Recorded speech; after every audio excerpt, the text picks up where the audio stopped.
চলবে কি চলবে না, নাচানাচি করা যাবে কি যাবে না, এই মশলাটি আপনাদেরকে বলবো, ভালো করে শোনেন। ব্রাদার আর ইসলাম, মা বোনেরা আপনারা ভালো করে শুনিয়েন, চলে যায়েন না। আছি জানে মহতারাম, তবে কয়েকটি প্রশ্ন কাগজ পাঠিয়েছেন, আগে এই কাগজগুলির উত্তরটা দিয়ে দিই, দিয়ে তারপরে ওই দুটি মশলা আপনাকে শোনাবো যে মুসলমানের খানা দেওয়া চলবে কিনা, আর মুসলমানের খানাতে কোনো খেতে খানা যদি খেতে আসে তো খানা খাওয়া যাবে কিনা, আর খানা খেয়ে কিছু উপহার যদি দেয় তো সেই উপহার নেওয়া চলবে কিনা। আর দ্বিতীয় হচ্ছে যে মিলাদ শরীফ করে মুফতি সাহেব, মৌলভী সাহেব, ইমাম সাহেবকে ছেড়ে দিয়ে সারা রাত সারা দিন পাশে থাকা এই কালো কালো হাতি নিয়ে এসে নাচানো যাবে কিনা, বাজানো যাবে কিনা? জি। আর কেউ যদি বাজায় তাহলে তার বাড়িতে মুসলমানদের জন্য খানা খাওয়া যাবে কিনা, বলার প্রয়োজন আছে না নাই? এই দরকার আছে না নাই? ইনশাল্লাহ বলবো।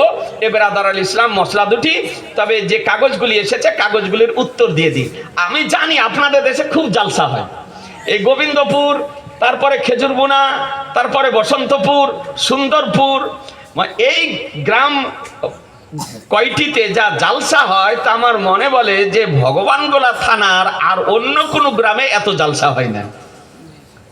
জীবনী জালসা, আলেম ওলামাও আছে আলহামদুলিল্লাহ, দুই একজন বাদ দিয়ে এই খেজুরগুনা বসন্তপুরের যত ওলামায়ে কেরাম প্রায় আমাদের ছাত্র।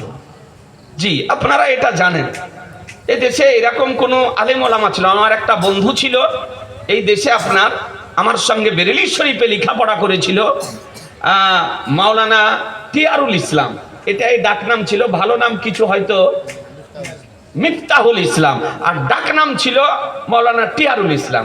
আমার সঙ্গে বেরেলি শরীফ 3 বছর আপনার ছিল, এই গ্রামেরই, এই বসন্তপুর আপনার বাড়ি ছিল। অনেকদিন হলো মারা গিয়েছে, আল্লাহ তাআলা তাকে জান্নাত নসিব করুক। ব্রাদার, তার একটা ছেলে আছে গোলাম গাউস, আর ওই মাওলানা সাহেবের জামাই হচ্ছে আমার এই স্নেহাশিস মাওলানা রেজাউল আপনার ইসলাম, এও ছাত্র, মাহবুব আলমা ছাত্র, মাওলানা আব্দুল হাদি, এরা যদিও ছাত্র নয় তবে ছাত্র দৃষ্টিতে এদেরকে আপনার দেখি। ব্রাদার আল ইসলাম অনেক আছে, মাওলানা খান মোহাম্মদ আপনার ছাত্র, তো সাদা সিধা খুব ছেলে। তারপরে ওরই আর একটা ভাগ্নে ছিল মাওলানা হাবিবুর রহমান, দেশে খুব কম আসে, বিদেশে প্রায় আপনার থাকে, ওখানে আমি জালসাতে গিয়েছি। তো অনেকেই আছে, আজি জানে মত আব্দুর রহিম আছে, সদরুল ইসলাম আছে, এরকম অনেকেই আছে। তো আলহামদুলিল্লাহ আলেম ওলামা আপনাদের দেশে অনেক সুন্নি, আর আলহামদুলিল্লাহ যে সকলেই সুন্নি, এক দেওবন্দির আপনার বাচ্চা নাই, একটাও দেওবন্দি ওয়াহাবি হাত ঝাড়ুয়া নাই, সব আহলুস সুন্নাত ওয়াল জামাতে, একেবারে মসলাকে আলা হযরতের সিফা সালার। জি, তো আপনাদেরকে বলি ব্রাদার, আপনারা আহলুস সুন্নাত ওয়াল জামাতের ব্যক্তি, জালসা খুব শুনেন, আপনারা জালসাও করেন, জালসাও শোনেন। তো মশলার জন্য কাগজগুলি দিয়েছেন, একটু উত্তরটা দিয়ে দিই। সুন্নি জামাত ও আহলে জামাত এর মধ্যে সঠিক কোনটি এবং কিভাবে আমি বুঝবো?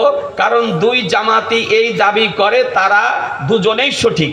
উত্তরটা আমি এর আগেই দিয়ে দিয়েছি যে যত রকমের দল বেরিয়েছে, আহলে জামাত বলে আহলে হাদিস বা আহলে কোরআন বা দেওবন্দি তাবলিগি জামাতি, যত দলগুলি বেরিয়েছে কেউ বলবে না যে আমরা ভুল পথে আছি, সকলেই বলবে যে আমরা সঠিক পথে আছি, আমাদের পথে এসে জান্নাতে যাবে।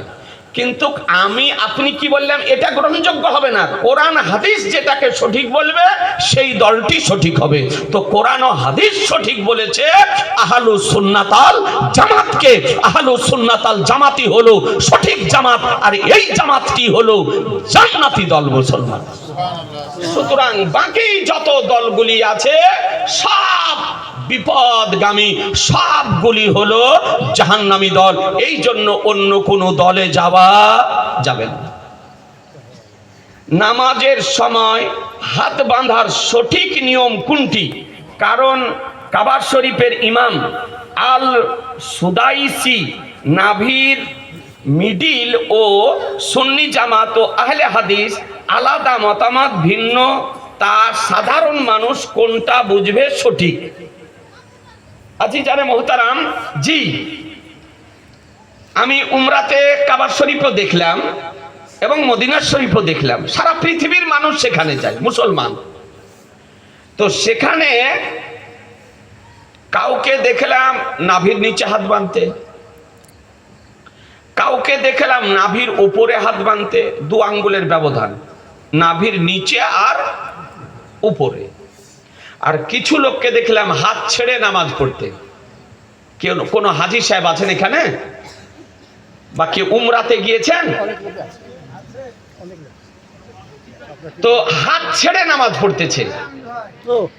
আর কিছু লোককে দেখলাম যে এইরকম করে মহিলার মতন আপনার হাতের কহিনাকে ধরে আপনার বুকের ওপরে হাত বাঁধতেছে। তাহলে কয় কোয়ালিটি দেখা গেল? 4 কোয়ালিটি। একটা হলো নাভির নিচে, আর একটা হলো নাভির উপরে, আর একটা হলো হাত ছেড়ে দিয়ে নামাজ পড়ছে, আর একটা হলো এই রকম করে কহিনা ধরে এই রকম করে আপনার দাঁড়াতেছে। সংখ্যা কার বেশি? সব থেকে নাভির নিচের হাত বাঁধার সংখ্যা দেখলাম বেশি, মক্কা শরীফে মদিনা শরীফে। তারপরে দেখলাম আপনার এই নাভির উপরে হাত বাঁধার সংখ্যা, তারপরে দেখলাম হাত ছেড়ে নামাজ পড়ার সংখ্যা, আর তারপরে দেখলাম কিছু কিছু মানুষ এই রকম করে মহিলাদের মতো হাত বাঁধতেছে। আজি জানে মোহতারাম, হাদিস শরীফে সহি সনদ সহকারে, বিশুদ্ধ সনদ সহকারে 3 প্রকারের হাদিস বর্ণিত হয়েছে। কয় প্রকারের? 3 প্রকারের। 4টি মাযহাব মান্যকারী আমরা হানাফি। হানাফি মাযহাব মান্যকারীগণ পৃথিবীতে যারা আছে, মিশরে, তারপরে আফগানিস্তানে, পাকিস্তানে, তারপরে ইরাকে, তারপরে আপনার ইন্দোনেশিয়াতে, মক্কা মদিনা শরীফে, যেখানে যেখানে আপনার হানাফি মাযহাব মান্যকারী আছেন, তারা সকলেই নাভির নিচে পুরুষেরা হাত বেঁধে নামাজ পড়ে। কোথায় বললাম? নাভির নিচে হাত বেঁধে। আর মহিলা যারা আমাদের, তারা সিনার উপরে হাত বাঁধে। শাফি মাযহাব মান্যকারী যারা, শাফি মাযহাব যারা মান্যকারী, তারা এই রকম করে নাভির উপরে হাতটা বাঁধে দিয়ে নামাজ পড়ে। আর মালিকি মাযহাব, হাম্বলি মাযহাব যারা মান্যকারী, তারা আপনার ফরজ নামাজে হাত ছেড়ে দিয়ে নামাজ পড়ে। নাভির নিচে হাত বাঁধাও সহিহ হাদিস, হাদিস এসছে। নাভির উপরে 2 আঙ্গুল উপরে হাত বাঁধার হাদিসও সহিহ হাদিস। হাত ছেড়ে নামাজ পড়ার হাদিসও সহিহ হাদিস। বিশুদ্ধ সনদ সহকারে 3 প্রকারের হাদিস বর্ণিত হয়েছে। চতুর্থ প্রকারের এই বুকের ওপরে পুরুষদের জন্য হাত বাঁধার বিশুদ্ধ হাদিস পৃথিবীর কোন হাদিসে বর্ণিত হয়নি। একটি হাদিসের নাম সহিহ ইবনে খুজাইমা, হাদিসটির নাম। এই সহিহ ইবনে খুজাইমার মধ্যে একটি অত্যন্ত দুর্বল সনদের হাদিস বর্ণিত হয়েছে সিনার উপরে হাত বাঁধার, অত্যন্ত দুর্বল। এবং কোন কোন মুহাদ্দিস বলেছেন এই হাদিসটি পুরুষের জন্য নয়, হাদিসটি হলো মহিলাদের জন্য। কাদের জন্য? মহিলাদের জন্য। ইমাম তিরমিজি রাহমাতুল্লাহ আলাইহি, যদি কারো বাড়িতে তিরমিজি থাকে নিয়ে আসুন, দেখিয়ে দিতেছি। সিহাহ সিত্তার মধ্যে একখানা হাদিস হলো তিরমিজি শরীফ। এই তিরমিজি শরীফের মধ্যে ইমাম তিরমিজি রাহমাতুল্লাহ আলাইহি বলেন যে হাত বাঁধার বিষয়ে ইখতিলাফ রয়েছে। কেউ বলেছেন নাভির নিচে, কেউ বলেছেন নাভির উপরে, আর কেউ বলেছেন হাত ছেড়ে দিয়ে। এখন যে ইমামকে যে অনুসরণ করে সে সেই হাদিসের উপরে আমল করে। কথা বুঝাতে পারলাম? যে যে ইমামকে অনুসরণ করে সে সেই হাদিসটির ওপরে আমল করে। কিন্তু তিনটি হলো হাদিস, একটা হলো হাদিস আর একটি হলো সুন্নাত। একটি হলো হাদিস আর একটি হলো সুন্নাত। প্রত্যেকটি সুন্নাত হাদিস, কিন্তু প্রত্যেকটি হাদিস সুন্নাত নয়। কথা বোঝা গেল? প্রত্যেকটি সুন্নাত হাদিস, কিন্তু প্রত্যেকটি হাদিস সুন্নাত নয়। তা আমাদের ইমাম, জগৎ বিখ্যাত ইমাম, ফিকহ শাস্ত্রের জনক, বিখ্যাত তাবি ইমামুল আইম্মা, কাশিফুল উম্মাহ, সিরাজুল উম্মাহ, হযরত নোমান বিন সাবিত অর্থাৎ ইমামে আজম আবু হানিফা রাদিয়াল্লাহু তাআলা আনহু, তিনি ছিলেন তাবি। সাহাবীকে দেখেছেন, সাহাবীর পিছনে নামাজ পড়েছেন, সাহাবীর নিকটে সাহাবীর নামাজ পড়া দেখেছেন, সাহাবীর নিকট থেকে হাদিস শরীফ সংগ্রহ করেছেন। তিনি তিনটি হাদিসকে একত্রিত করে, ছানবিন করে, গবেষণা করে, পরীক্ষা নিরীক্ষা করে, যাচাই বাছাই করে তিনি আমাদেরকে ফতোয়া দিয়েছেন যে নাভির নিচে হাত বাঁধা নবীর সুন্নাত। নারে তাকবীর, নারে তাকবীর, নারে রিসালাত, নারে রিসালাত, মাসলাকে আলা হযরত উলামায়ে আহলে সুন্নাত, নারে তাকবীর, নারে রিসালাত। আজিজানে মুহতারাম, নাভির ওপরে হাত বাঁধার হাদিসটি সহি, হাত ছেড়ে নামাজ পড়ার হাদিসটি সহি, আর নাভির নিচে হাত বেঁধে নামাজ পড়াটা হাদিসটি সহি। কিন্তু সুন্নাত হলো নাভির নিচে হাত বাঁধা। এই জন্য আমরা নাভির নিচে হাত বেঁধে নামাজ পড়ি। কেউ যদি নাভির ওপরে হাত বেঁধে নামাজ পড়ে, আমরা তাদেরকে খারাপ বলি না, তাদের বিরুদ্ধে বলি না, কারণ সে একজন ইমাম মান্য করে। যারা হাত ছেড়ে নামাজ পড়তেছেন তাদেরও আমরা বিরুদ্ধে বলি না, কেন? তারাও একজন সহি হাদিসের উপর আমল করতেছে, একজন ইমামের অনুসরণ করে। বেরাদারারি, বুকের ওপরে হাত বাঁধা যারা, তারা চার মাযহাবের মধ্যে কোনো মাযহাবকে মানে না, চার ইমামের মধ্যে কোন ইমামকে মানে না। এরা নিজেরা নিজেদেরকে বলে আহলে হাদিস, এদেরকে বলে ওয়াহাবি। এই বুকের ওপরে হাত বাঁধা হলো ওয়াহাবিদের চিহ্ন। চার মাযহাবের বাইরে যারা, এদেরকে বলে ওয়াহাবি, ওয়াহাবিদের চিহ্ন।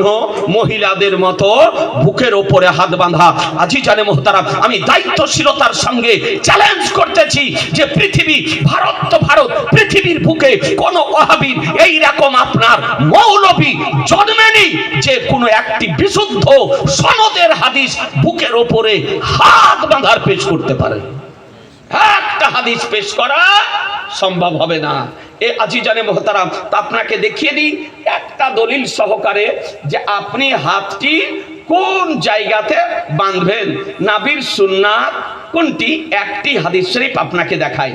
আজিজানে মুহতারাম, আমার নবী পাক সাহেবে লাউলাদ সাল্লাল্লাহু তাআলা আলাইহি ওয়াসাল্লাম, নবী আমার কি বলেছেন, একটি মাত্র হাদিস শরীফ দেখুন।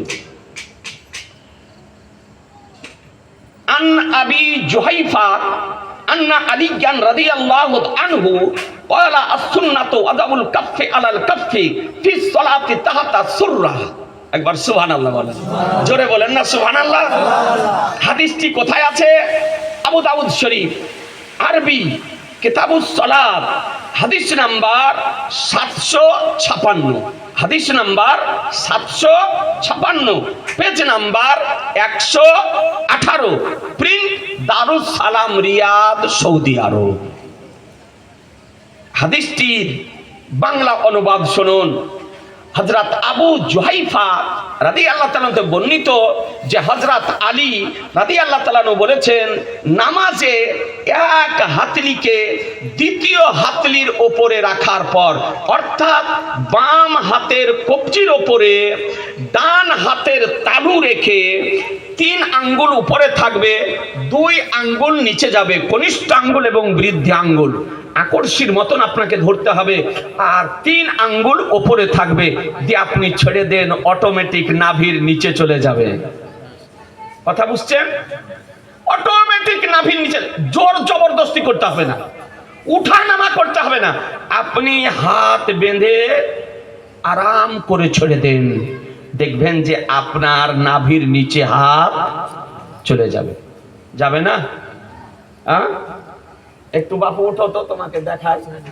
উঠো, নিয়াত করে হাত বেঁধে ছেড়ে দাও, যত দূর যাবে ছেড়ে দাও, ছেড়ে দাও, চলে যাক হাত। দেখেন নাভির নিচে চলে যাবে। কথা বুঝতে পারছেন না? জি। তো হযরত আলী মুর্তজা রাদিয়াল্লাহু তাআলা আনহু, এক আপনার ভুঁইফোড় বেরিয়েছে, ও বলছে যে হাত কোথায় বাঁধতে হবে? তো বলছে যে হাতের কবজির ওপরে, বাম হাতের ওপরে ডান হাত। তো আপনার দেখাচ্ছে, ও আপনার কি করে দেখাচ্ছে? ও লেখাপড়া কোনোদিন করেনি, ঘড়ির মেকার ছিল, ঘড়ির মেকার। ওর বাপ ছিল আপনার মুচি, তারপরে বাংলাদেশে বাড়ি ছিল ওখানে, তারপরে মুসলমান হয়েছে, নব মুসলমান। ও ঘড়ির মেকারিং করতো, বিয়ে পর্যন্ত বাংলা আপনার লেখাপড়া করেছে। তো আপনার লোককে বুঝাচ্ছে আপনার কাগজ দিয়ে, এই কাগজ দিয়ে আপনার বুঝাচ্ছে। একটা ভিডিও তো আমাকে দেখাচ্ছিল, তো বলছে এরকম বাঁধে, তো বলছে যে এবার নাভির নিচে হাত বলেন, তো কুদিকে গেল, বলে নিচে চলে গেল। ই বোকা নয়? আচ্ছা নিচে গেল না উপরে থাকলো? হ্যাঁ, এই হাতটা কি আমার এই নিচে গেল না উপরে থাকলো? ওপরেই থাকলো। নাভির নিচে বাঁধলাম, ওপরেই থাকলো।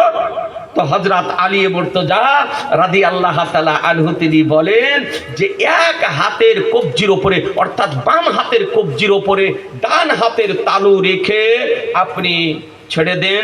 কোথায় যাবে? তো বলছে যে রেখে নামাজে নাভির নিচে বাঁধা সুন্নাত। নাভির নিচে বাঁধা, জোরে বলেন না, নাভির নিচে বাঁধা সুন্নাত। আপনাকে পূর্বেই বলেছি নাভির উপরে হাত বাঁধার হাদিস আপনার সঠিক, আর হাত ছেড়ে দিয়েও নামাজ পড়ার হাদিস হলো সঠিক, কিন্তু সুন্নাত নয়। নাভির উপরে হাত বাঁধা সুন্নাত নয়, হাত ছেড়ে নামাজ পড়া সুন্নাত নয়, কিন্তু নাভির নিচে হাত বেঁধে নামাজ পড়া সুন্নাত, সুন্নাত, সুন্নাত। কোরআন বলতেছে মা তাকুমুর রাসূল ফাখুযুহু ওয়া মা নাহাকুম আনহু ফান্তাহু, রাসূল যা প্রদান করেন তা গ্রহণ করে নাও, তিনি যা বারণ করেন তা থেকে বিরত থাকো। কথা বুঝতে পারলেন? সুতরাং সঠিক হলো নাভির নিচে হাত বাঁধা, আর মা বোনেরা বাঁধবে সিনার উপর। আচ্ছা আজিজানে মুহতারাম, তারপরে আচ্ছা এই বড় লেখাটা পরে পড়ছি। কে লিখেছে? ইতি মিলুন। আচ্ছা কারবারে না কি লিখেছে গো? বারবার পরে মাজা থেকে গজল করার পরে ইয়াজিদ না কারবালার পরে, কথাটা বুঝতে পারছি না ভাই গো, থেকে ব্রাদার আল ইসলাম। যাক, যদি ওটাই তো হয় তো ওটাই, আর না হলে পারে তাও একটা নতুন মশলা শুনেলেন যে স্বামী স্ত্রী মিলনের পর কোমর থেকে নিচুটা ধৌত করে নামাজ পড়া যাবে কিনা, বা গজাল পড়া যাবে কিনা। শুনুন, যদি শরীর নাপাক যদি হয়, নাপাক হওয়ার পর স্বামী স্ত্রীর মিলনের পর গোসল করা হচ্ছে ফরজ। গোসল করা কি ফরজ, এটা লজ্জার কোনো বিষয় নয়। আল্লাহ তাআলা এইভাবেই পৃথিবীতে আমাদেরকে সৃষ্টি করেছেন। বাবা থাক, মা থাক, আত্মীয় স্বজন হোক, গোসল করা কি ফরজ। যত দ্রুত সম্ভব তত দ্রুত আপনি গোসল করে নেবেন। আল্লাহর নবী বলেছেন যে বাড়িতে জুনুবি ব্যক্তি থাকে, অর্থাৎ গোসল তার উপরে ফরজ হয়ে গিয়েছে, অথচ হয়তো লজ্জা করতেছে, শাশুড়ির লজ্জা বা বাবার লজ্জা বা মায়ের লজ্জা বা পরিবার বর্গের লজ্জা করে আপনার দেরি করতেছে, আল্লাহর নবী বলতেছেন ওই বাড়িতে যতক্ষণ পর্যন্ত জুনুবি পুরুষ বা মহিলা থাকবে ওই বাড়িতে রহমতের ফেরেশতা প্রবেশ করবে না। রহমতের ফেরেশতা প্রবেশ করবে না। আল্লাহর নবী বলেছেন জুনুবি ব্যক্তি আর কুকুর যদি কারো বাড়ির মধ্যে থাকে তো ওই বাড়িতে রহমতের ফারেস্তা প্রবেশ করবে না। সুতরাং শরীর নাপাক যদি হয় তো স্বামী স্ত্রীর মিলনের পরে হোক বা ইহতিলাম যদি হয়, আপনার স্বপ্নদোষ যদি হয়, যত দ্রুত সম্ভব আপনি গোসল করে নেবেন। এই ভিডিওটা লাইক করুন, নাপাক অবস্থায় সাবস্ক্রাইব করুন আমাদের চ্যানেল। যদি রান্না যদি করেন, যেমন রমজান মাস প্রেস করে দিন। গোসল ফরজ, কিন্তু দেখা গেল যে গোসল করার সময় নেই, গোসল করতে গেলে রান্না করা যাবে না, আর রান্না না করলে সাহারি করা যাবে না। তো মশলা হলো যে নাপাক অবস্থায় যদি আপনার রান্না করে, রান্না করা জায়েজ, সাহারি যদি খায় সাহারি খাওয়াও জায়েজ, খাবার তৈরি করাও জায়েজ, কিন্তু তারপরে পরেই গোসল করে নেবে, দিয়ে ফজরের নামাজ পড়বে, তার কোনো আপনার অসুবিধা হবে না, ক্ষতি হবে না। গজাল যদি হয় তো গজাল আপনার পড়তে পারে, গজাল পড়তে পারে, কিন্তু কই জুনুবি অবস্থায় কোরআন শরীফ পড়তে পাবে না। কোরআন শরীফ পড়তে পাবে না, দোয়া পড়তে পাবে, কিন্তু কোরআন শরীফ পড়তে পাবে না। এই জন্য আমি পুরুষ অথবা নারী উভয়কে বলবো যে নাপাক শরীর হলে দ্রুত গোসল করে নেবেন। দেখি একটু পানি, একটা কি ছোট্ট পোকা মনে হয়েছে চলে গেল।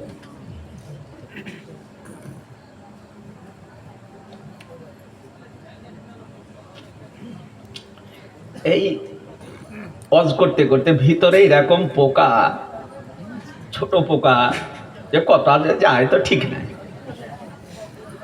তাজি জানে মহতারাম, মশলা বুঝে নিলে ফরজ গোসলের নিয়ম এটা একটু বলে দিই। ফরজ গোসলের নিয়ম হলো যে শরীরে যদি কোনো কাপড়ে যদি আপনার নাপাক লেগে থাকে তো ওই নাপাকে লেগে থাকা কাপড়টা পরিধান করে গোসল করবেন না। কারণ কোনো কাপড়ে নাপাক লেগে আছে, ওই কাপড়টা পরে আপনি গোসল করবেন তো ওই নাপাকটা আপনার শরীরে ছিটিয়ে যাবে। তো কোনো কাপড়ে যদি নাপাক লেগে থাকে ওই কাপড়টা চেঞ্জ করে দিবেন, অন্য কাপড় একটা পরিধান করে আপনি গোসল করবেন। আর শরীরে কোনো জায়গাতে যদি নাপাক লেগে থাকে তো সর্বপ্রথম ওই জায়গার নাপাকটাকে ধৌত করবেন। ধৌত করার পর আপনি গোসলের ফরজ হলো 3 বার কুল্লি করা।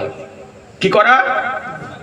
3 বার কুল্লি করা। রোজা যদি না থাকেন, পুরুষ ও নারী উভয়ের জন্য, রোজা যদি না থাকেন গড়গড়া করে 3 বার কুল্লি করা।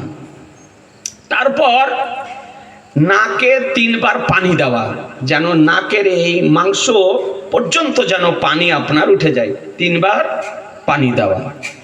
তারপরে পুরো শরীরকে পরিষ্কারভাবে ধৌত করা, এটা হলো ফরজ।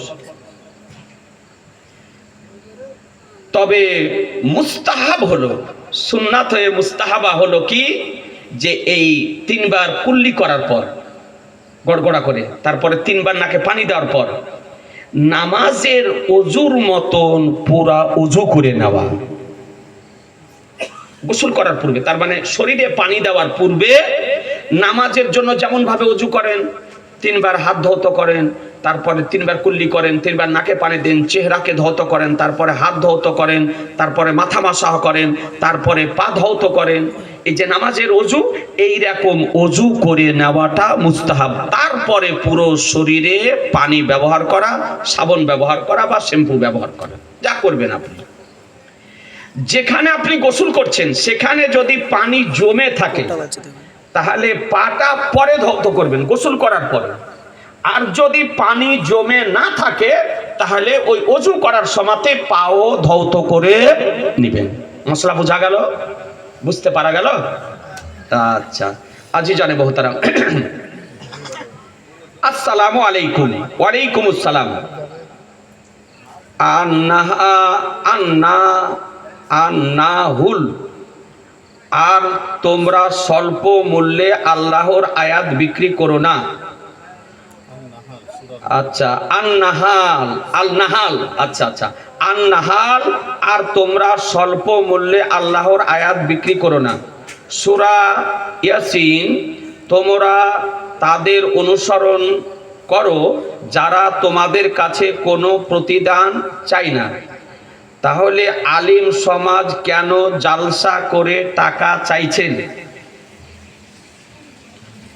ব্রাদারান ইসলাম, আল্লাহ তাআলা কোরআন শরীফে বলেছেন, লা তাশতারু বিআয়াতি সামানান কালিলা।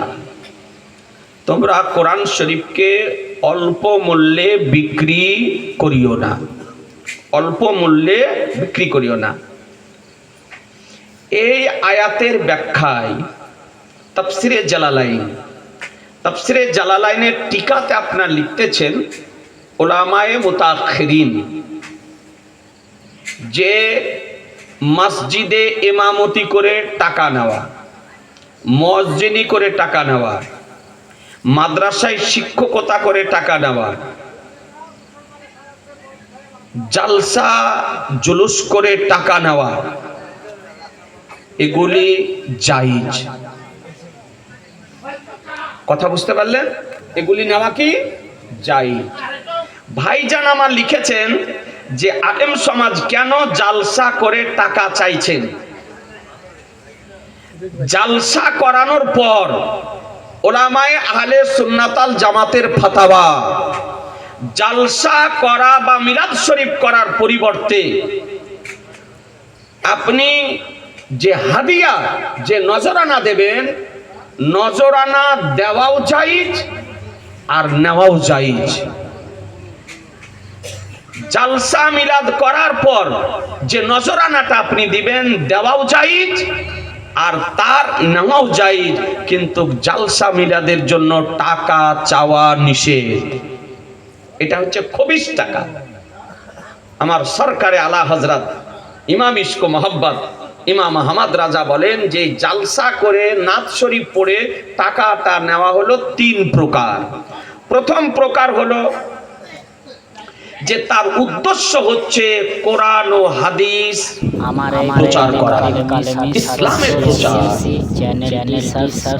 একমাত্র তার নিয়ত হচ্ছে কি, যে আমি ইসলাম প্রচার করব, নবীর বাণী প্রচার করব, কোরআন ও হাদিসের প্রচার করব, একমাত্র নিয়ত। আমাদের আর তারপরে লাইক করুন এবং যেখানে গেলে মিলাদ শরীফ করতে বা জালসা করতে, সেখান থেকে তাকে উপহার স্বরূপ, হাদিয়া স্বরূপ, নজরানা স্বরূপ কিছু দিলেন, তো যিনি দিলেন তারও সওয়াব হবে আর যিনি নিলেন তারও জন্য জায়েজ হবে। এটা বৈধ টাকা। দ্বিতীয় প্রকার, কারো নিয়ত যে দ্বীন ইসলাম প্রচার করা। প্রথম নিয়ত হচ্ছে কি, দ্বীন ইসলাম প্রচার করা, কোরআন ও হাদিসের বাণী প্রচার করা, আর তারপরে হচ্ছে যে কিছু অর্থ উপার্জন হবে। এই রকম তার দুটো নিয়ত, যে আমার দুনিয়ারও কাজ হবে, দ্বীনেরও কাজ হবে। তার মানে আমার দ্বীন ইসলামেরও প্রচার হবে আর কিছু দুনিয়ারও কাজ হবে, অর্থ হবে। তো এটা হচ্ছে জায়েজ। এটা কি জায়েজ, তবে খুব ভালো না, তবে জায়েজ। আর তৃতীয় প্রকার হচ্ছে ওর একমাত্র উদ্দেশ্য হচ্ছে অর্থ উপার্জন করা, একমাত্র উপার্জন। নিয়ত, ওর নিয়ত কি, যে গজল গায়ে, জালসা করে, মিলাদ করে আমার কি উদ্দেশ্য, যে লোক শুনুক আর না শুনুক, যেখানে যেমন সেখানে তেমন। জি, ও আপনার চালিয়ে দেওয়া কথা বলে না, সত্য কথা বলে না। ওর উদ্দেশ্য হচ্ছে গোল আলুর মতন একমাত্র আপনার অর্থ উপার্জন করা। তো এই টাকাটা হচ্ছে খবিস টাকা। এই টাকাটা কি খবিস টাকা। এই টাকার চাইতে দ্বিতীয় প্রকারের টাকাটা ভালো, আর তৃতীয় প্রকারের, প্রথম প্রকারের টাকাটা হলো উত্তম। ব্রাদার আল ইসলাম, জালসা বা মিলাদ করে টাকা চাওয়া জায়েজ নয়, তবে দূর যদি হয় যাতায়াতের খরচটা চাওয়া জায়েজ। যে ভাই আমি যাব, আমার কারে আমি যাব, কারের ভাড়া, গাড়ি ভাড়া, এখান থেকে আমি হয়তো দিনাজপুর যাব বা মালদহ যাব, তো একটা গাড়ি যদি নিয়ে যায় তো 5,000 টাকা ভাড়া, এই ভাড়াটা আপনাকে দিতে হবে। আমি এখান থেকে আসাম যাব, ফ্লাইটে যাব, তো ফ্লাইটের ভাড়া টিকিট আপনাকে করে দিতে হবে, কারণ আমার নিজের পকেট থেকে খরচ করে যাওয়া